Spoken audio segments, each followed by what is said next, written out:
what you're looking at here are manifolds. Specifically, you're looking at 2D manifolds embedded in a 3D space.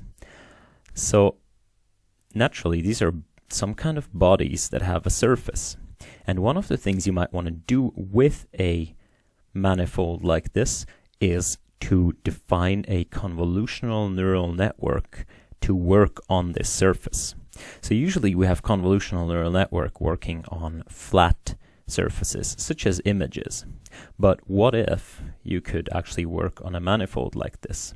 An easy example is a sphere. You might want to work on a sphere. Why is that useful? Maybe you want to predict the climate, and then you actually want to work on the Earth's surface, which is approximated by a sphere. So today we'll look at the following paper: Gauge Equivariant Convolutional Networks and the Icosahedral CNN by Taco Cohen, Maurice Weiler, Berkay Kichanoglu, and Max Welling. So, as I already said, this paper tries to define convolutional neural networks on any kind of manifold. So what's the problem inherently when you're doing this? Can't you just, place a filter, move it around like you do in a regular CNN? That's exactly the problem, actually. So if you have a picture, and let me draw a picture of a cat, right? Cat here, here, eye. All right, cat smiling. This is a terrible cat. What you do is you have your filter, right? And that's a little patch in the image. You're just gonna move this filter, move it around. And at each point, you convolve the filter. If this is larger, you convolve each of the elements of the filter. Here, maybe you have 9 elements. So each of these elements here is convolved with the underlying image. At the end, you aggregate all of them into a single point, usually by adding them up.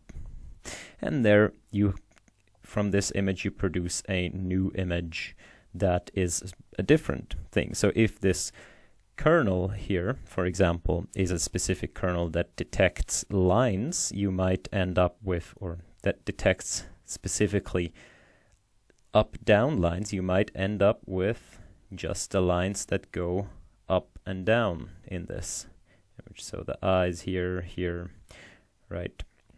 So this might be the result of this convolution. Of course, in CNN, these convolutional kernels then are learned as parameters. So it seems pretty easy, right? You just simply take a kernel and kind of shift it around. At each point, you convolve the underlying image, and that's it. Well, it's not so easy if you work on a manifold. And why is that? It's illustrated here on a sphere. So if you have a sphere and you place a kernel, it really matters which direction you place the kernel in. Of course, it does on an image, but bear with me. So here you place a kernel in the direction of this arrow, right? You place the kernel maybe like this. Here you place your little kernel on it, and you say up. Basically up is here, right? And then you move that kernel around, and ultimately you want to move it all the way to the other side of the sphere. So back here, you want to move it over there, you want to move it all around the sphere, right? Now what happens if you move it this way, right? You convolve here, you move it this way, you convolve here. You see already by the red arrows, where is up? Up is where the red arrows point. Right? If you move it along here, the red arrows will always point up. Okay, so you arrive back here with your kernel. I'm gonna try to draw this dashed with the up in the kernel being this direction, because you've moved it around like so. But if you, for some reason, choose to move your kernel in another direction, namely in this direction up here, then as you can see, if you place it here, and then you place it here, you place it here, you place it back here, and ultimately here, where is up? If you just keep track of where up is in your kernel, it's always going to be to the front of the sphere. So on one hand, you have up being to the back here, and on the other hand, you have one up being to the front here. So this doesn't match. So it actually depends on which path you take from this original point to any other point. It depends which path you take, how your kernel is going to end up there. And that's of course very unfortunate, because we're not used to this on this 2D thing, because if I move it down first and then up here, over here, sorry, where is up in my, so if up is here, if it's down here, up is here, and over here, up is here. And if I kind of move it straight over here and then down and then here and then here, you see up is always the same direction. There is no problem in a flat surface. That's why we can simply define it as we do. But on a sphere or any kind of manifold, it's called parallel transport is path dependent in technical terms. The way you transport a thing from one place to another really depends on the path you take. So this paper is trying to address this problem and define a convolution on any manifold. So how is this done? First of all, to define a convolution on a curved surface, what they do is they say, okay, we have a convolutional filter, and the convolutional filter is actually some sort of a flat object, and it works in what's called the tangent space of the manifold. The tangent space is a flat space that you can define at any point on the manifold. So here the manifold is the sphere. At some point P, you define the tangent space as simply the tangent, you imagine a sheet, a straight sheet, touching the surface at point P. So this is now a flat space where we can define let's say a regular convolutional kernel, as we did laying it up here. The question is, how do you map points from the sphere to this tangent space and back? And that's happening via this exponential map. The exponential map in this sense is not the same as the exponential map that you are used to by simply exponentiating things. The exponential map here basically means if I want to go from a point in the tangent space to a point on the manifold, what I do is I take this vector here, which is a straight vector in the tangent space, and I go on the manifold in this direction for a predefined length. So this is usually a length of 1 on the manifold. For a predefined length, I walk into this direction along the geodesic, so along the shortest path into this direction, and then I stop, and where I end up, that's where I basically end up. So that's the corresponding point to this point here on the tangent space. So to define a convolution fully, it means that first you lay your kernel, and then for each element in the kernel, you will multiply that kernel entry. Let me use a blue here. You multiply that kernel entry by the corresponding point on the manifold itself. So by mapping this point in the tangent space to the manifold. Or you can also say you basically back project from the manifold to the tangent space, and there you do your regular convolution. So that's how you define a convolution in the classic sense if you have, for example, a sphere. And what the authors here, of course, noticed already is that this is dependent on how you get there. And in technical terms, this is dependent on your gauge. So the gauge basically is defining this coordinate frame in the tangent space. So this tangent vector here is an abstract object, it's just a vector, but in order to do something with it, in order to do something with a kernel and convolution and so on, you have to express it in numbers. And numbers are expressed with respect to a base usually. If you have a vector v here, you can express it with respect to this two basis vectors. So maybe v is, here is 2 and here is 3. So v can be represented as the vector 2, 3, with respect to the base E1, E2. And so this choice of base basically is what's called a gauge. Now I'm probably butchering this topic completely for any physicists or mathematicians listening, but just kind of give you an impression. So this choice of bases is called a gauge, and we can imagine a different choice of bases. So let me draw another basis here. So another basis might be 1, 2, right? So E1 is here, E2 is here. So the new coordinates here would be something like V can also be expressed in this new basis as, let's say 1, here's maybe 1, and this is very far, so this is maybe 5. So 5 in this direction. And to transform between the two, there is formulas basically from you know them from linear algebra, from vector spaces. In general, they're called gauge transformations.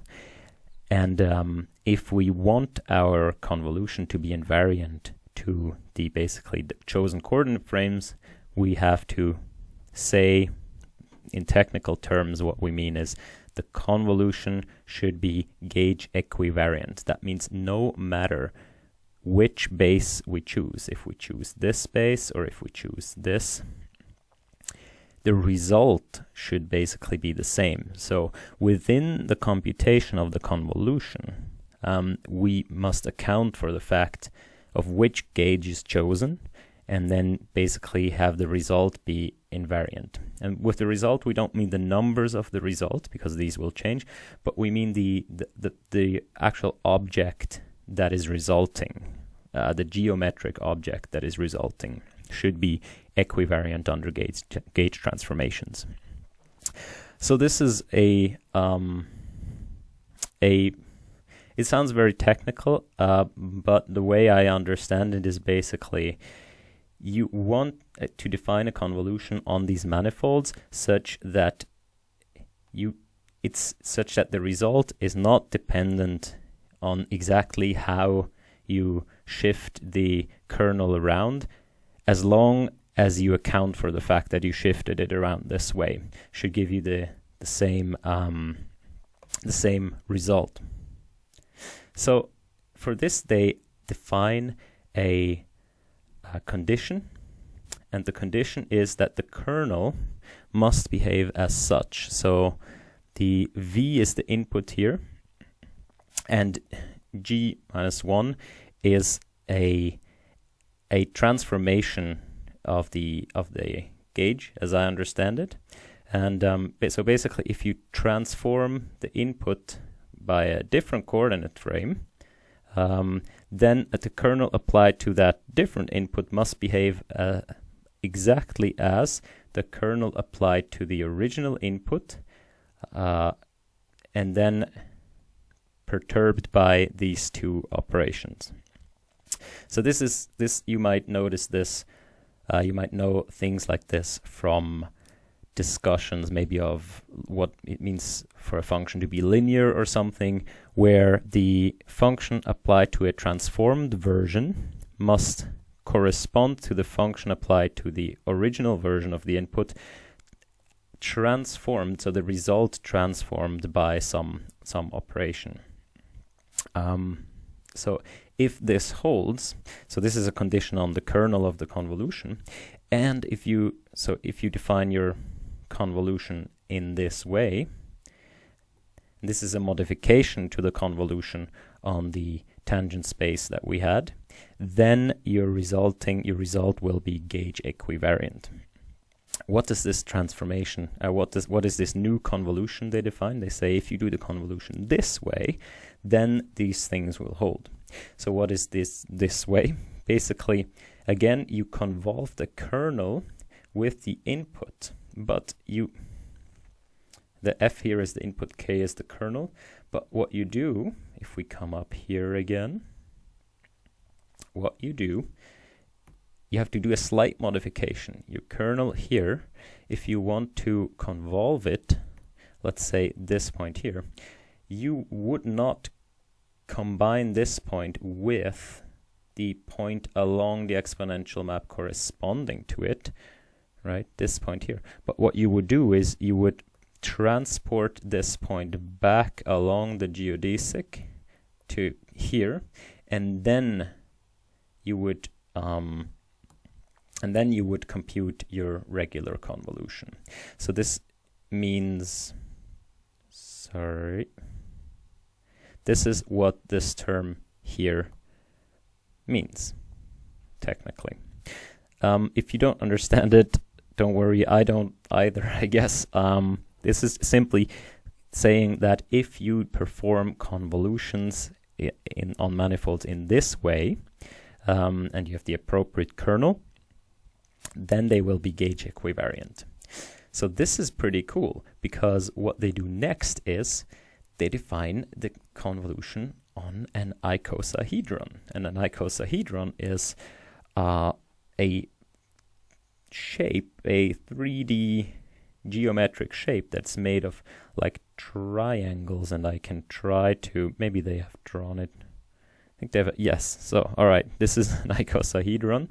And so they can now define a convolution on this, with where a filter is basically, a filter looks like this. It's this kind of hexagon. Yes. And the filter is kind of shifted around, and of course the problem is whenever it shifts over one of these boundaries here, or whenever it shifts over these corners here, what do you do then? Because if you look at it, you can't basically flatten the corner. If you try to flatten the corner, you're gonna have this wedge sticking out. Ah, that's terrible. You're gonna have a wedge here sticking out if you try to flatten the corner. So you have to define basically the convolution on this. They do it in their framework, and specifically what they do is they flatten and pad the icosahedron to this representation. So they put it into 5 pieces. They have to pad a bit. You see here each colored edge here, this colored edge corresponds to this colored edge, so that would be padded from here to nicely define this convolution. And then they put this into a regular 2D image. With the color things, they are sometimes repeated in this image.